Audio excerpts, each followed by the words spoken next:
نصیب من بگردان. کی نمی میرد؟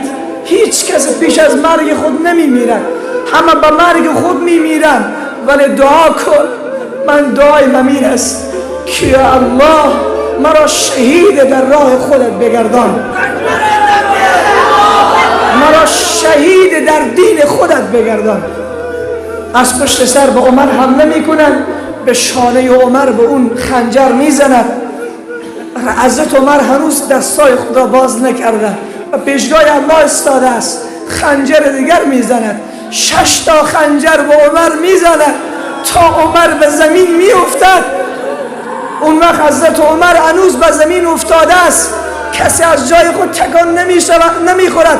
عبدالرحمن ابن عوف پیش می شود، نماز تمام شود. نماز چقدر مهم است، نماز چقدر عزیز است، نماز چقدر قیمت دارد. عمر 6 خنجر خورده به زمین افتاده است، ولی کسی دست به عمر نمی زند.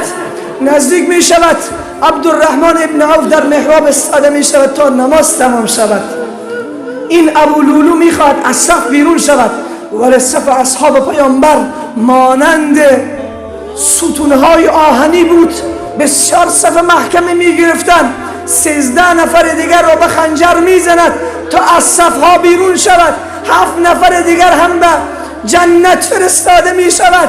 7 نفر دیگر شهید می شود تا ابو لولو به دروازه مسجد می رسد. اون وقت نماز مسلمان ها تمام می شود. ابو لولو را می گیرن، همون جا به جهنم می فرستنشن. عمر را می برن به خانه. حضرت عمر را به خانه انتقال می دهن. وقتی به عمر شیر می دهن، تشنه شده عمر، فدای تو شدم ای عمر، ای کاش که امروز می بودی تو. حضرت عمر تشنه شده، وقتی شیر را برای حضرت عمر می دهن، شیر را حضرت عمر بالا می کند. از جایی که زخم خورده شیر از اونجا بیرون می شود. همه ناامید می شوند که دیگر عمر زنده نمی ماند. عمر می گوید پیش از این که بمیرم یک پیام دارم. می گوید بفرمایید یا امیر المؤمنین پیام تو چی است؟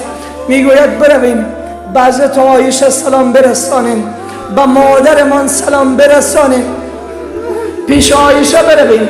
با عایشه نگوییم که امیر المؤمنین گفته است، با عایشه بگوییم که عمر گفته است، چون الان دیگر من امیر المؤمنین نیستم. چی بگوییم؟ ای عمر جان چی میخواهی؟ با عایشه چی پیام برسانه؟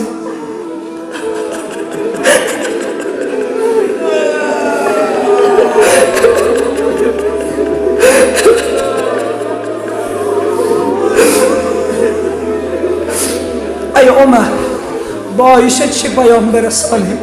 میگه بریم به حضرت عایشه رضی الله عنها بگوییم که امو جایی را حضرت عایشه یک جایی که در کنار محبوب ما رسول الله صلی الله علیه و سلم برای خود نگاه کرده بود که وقت عایشه مرد ای را در کنار محبوبش دفن بکنین. میگه بریم با حضرت عایشه بگوییم که ای مادر اگر اجازه